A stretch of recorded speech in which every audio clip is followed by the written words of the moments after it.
Shalom, jemaat Tuhan yang Tuhan Yesus kasihi, mulai dari anak-anak Gel Kids, Gel Teens, Gel Youth, jemaat umum, Tuhan mencintai kita semua. Tuhan Yesus mau Dia hidup di dalam kita, kita juga hidup di dalam Dia. Tuhan Yesus mau di mana Dia berada, kita berada. Di mana kita berada, Tuhan juga pasti berada. Karena Dia Allah yang Immanuel. Hari ini saya akan menyampaikan pesan Tuhan dengan judul manifestasi cinta. Di dalam Roma pasal yang ke-11 ayat yang ke-36, firman Tuhan katakan, sebab segala sesuatu adalah dari Dia, dan oleh Dia, dan kepada Dia. Bagi Dialah kemuliaan sampai selama-lamanya. Dalam terjemahan sederhana Indonesianya dikatakan demikian, karena hanya Allah saja yang menjadikan segala sesuatu, dan segala sesuatu berlangsung melalui Dia, dan untuk Dia, berikanlah segala kemuliaan kepadanya sampai selama-lamanya. Amin. Kita harus menyadari sebagai anak-anak Tuhan, sebagai kekasih-kekasih Tuhan, bahwa segala sesuatu berarti apapun dan siapapun yang kita miliki, itu berasal dari Tuhan. Bukan hanya berasal dari Tuhan, tetapi dikatakan adalah karena Dia. Oleh Dia, berarti tidak ada oleh kitanya. Nah, seringkali kita terplesetnya dari Dia, Pak, betul, dari Tuhan, ini semua dari Tuhan. Tapi apa? Oleh usahaku, oleh kepintaranku, oleh pengalamanku. Itu meleset, kita tertipu dengan setan. Tidak semuanya oleh Dia saja. Dan dikatakan apa? Dan kepada Dia. Bukan kepada orang tua kita, bukan kepada siapapun, tetapi kepada Dia yang harus terima pujian, yang harus terima kemuliaan. Jadi ketika kita berhasil atau apapun gagal sekalipun, kita harus juga berikan kepada Dia. Karena hidup kita bukan milik kita lagi, tetapi milik Dia. Saya dibukakan Tuhan ayat ini berbicara tentang cinta kasih Tuhan kepada kita semua. Bukan hanya penyertaannya, bukan hanya kemuliaannya, tapi Dia memberikan hidupnya buat Bapak, Ibu, dan saya, buat kita semua. Buat anak-anak Gel Kids, Teens, dan Youth, semua kita. Tuhan mengasihi, Tuhan mencintai kita. Itu adalah bentuk cinta Tuhan kepada kita. Ya, seperti engkau anak-anak, bentuk cintamu kepada orang tuamu adalah apa? Engkau mentaati apa yang orang tuamu suruh lakukan. Taatilah dan hormatilah ayah dan ibumu, karena di dalamnya mengandung janji, engkau akan berbahagia dan panjang umur. Itu adalah manifestasi cinta sebagai anak kepada orang tua. Manifestasi cinta suami kepada istri gimana? Ya mengasihi istri. Jadi mengasihi itu adalah bentuk manifestasi cintanya. Karena apa? Cinta itu di sini. Tapi manifestasinya apa? Itu adalah hal-hal lahiriah yang kita lakukan kepada orang yang kita cintai, kita kasihi. Manifestasi cinta seorang istri gimana? Dia apa? Dia juga mentaati hormat kepada sang suami. Karena sang suami itu adalah kepala, sang suami itu adalah Kristus. Dia hormati. Kalau dia mengasihi Yesus, pasti dia akan mengasihi suaminya. Kalau dia mentaati Kristus, pasti dia akan mentaati suaminya. Karena suami adalah wakil Kristus. Sekarang pertanyaannya adalah, bagaimana manifestasi kita, cinta Tuhan kepada kita? Bagaimana manifestasinya? Roma pasal yang ke-12 ayat yang pertama. Karena itu saudara-saudara, demi kemurahan Allah, aku menasihatkan kamu supaya kamu mempersembahkan tubuhmu sebagai apa? Persembahan yang hidup, yang kudus, dan yang berkenan kepada Allah. Itu adalah ibadahmu yang sejati. Ayat yang kedua dikatakan, janganlah kamu menjadi serupa dengan dunia ini, tetapi berubahlah oleh pembaharuan budimu. Perhatikan, pembaharuan budi, bukan pembaharuan pikiran, tapi budi dulu, batin dulu. Kalau batin kita diperbaharui, otomatis pikiran kita akan diperbaharui. Sehingga kamu dapat membedakan mana kehendak Allah, apa yang baik, yang berkenan kepada Allah, dan yang sempurna. Roma 12 ayat 1 dan 2 ini adalah bentuk manifestasi cinta kita kepada Tuhan Yesus. Gimana caranya? Ayat 1 dikatakan apa? Mempersembahkan tubuh kita sebagai persembahan yang hidup, yang kudus, dan yang berkenan kepada Allah. Itu adalah ibadahmu yang sejati. Jadi ibadah yang Tuhan maksud itu bukan ibadah kita hari Minggu yang 2 jam, yang dengan full musik, full pujian, ada khotbah, bukan seperti itu. Tapi Tuhan mau ibadah itu muncul dari hati, di mana kita setiap hari menyembah Tuhan dalam roh dan kebenaran. Dikatakan itu ibadahmu yang sejati. Kita mempersembahkan tubuh kita yang hidup kepada siapa? Kepada Tuhan, bukan kepada dunia. Yang apa? Yang kudus, yang berkenan kepada Allah.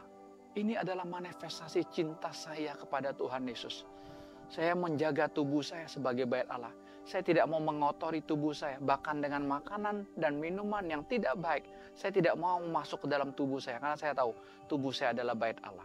Mata saya adalah bait Allah. Saya tidak mau melihat hal yang tidak berkenan di hadapan Tuhan. Ya, saya tidak mau itu. Lalu apalagi manifestasi cinta kita kepada Tuhan? Yang kedua dikatakan apa? Jangan kamu menjadi serupa dengan dunia ini, tetapi berubahlah oleh pembaharuan budimu. Batin kita yang berubah. Itu akan memunculkan cinta kasih kita kepada Tuhan. Kalau Bapak, Ibu, dan saya berkata, saya mengasihi Tuhan, Pak. Buktinya apa? Buktinya ada manifestasi cintanya. Dengan apa? Kita tidak mau serupa dengan dunia ini. Jangankan serupa dengan dunia. Saya tidak mau ikut arus dunia. Saya hanya mau ikut Tuhan saja. Dunia memang membuat kita terkenal, membuat kita disanjung, membuat kita dihormati, membuat kita jadi top. Tetapi dengar, di dalam Tuhan, biar Tuhan yang terkenal. Yesus yang dimuliakan, Yesus yang ditinggikan, bukan saya. Sehingga apa? Kalau kita pembaharuan batin kita diperbaharui, sehingga kamu dapat membedakan manakah kehendak Allah, apa yang baik, yang berkenan kepada Allah, dan yang sempurna. Sama, ada 3 tahap juga. Kalau tadi mempersembahkan tubuh ada 3 tahap, dikatakan persembahan yang hidup, yang kudus, dan yang berkenan. Ayat yang kedua ini adalah bagaimana kita bisa membedakan kehendak Allah, ya, yang baik, yang berkenan kepada Allah, dan yang sempurna. Berarti ada 3 tahap. Tidak cukup hanya yang baik, tidak cukup hanya berkenan, tapi apa? Kita bisa mengenal kehendak Allah dengan sempurna. Mengenalnya gimana? Bukan dengan pikiran. Banyak orang Kristen mengenal Tuhan dengan pikirannya. Oh, saya tahu begini. Oh, saya tahu saya ditipu setan. Oh, saya tahu ini. Hanya ini. Nggak bisa. Kita harus mengenal Tuhan di hati. Puluhan tahun saya kenal Tuhan hanya di pikiran. Di logika saya. Di pengetahuan teologi saya. Itu saya kenal Tuhan. Saya meleset. Saya tertipu. Tapi 1 tahun terakhir ini, saya kenal Tuhan lewat batin, lewat hati. Tuhan berbicara lewat hati saya. Ketika ada di sini signal dari Tuhan, saya melangkah. Saya mempercayai Tuhan sepenuhnya.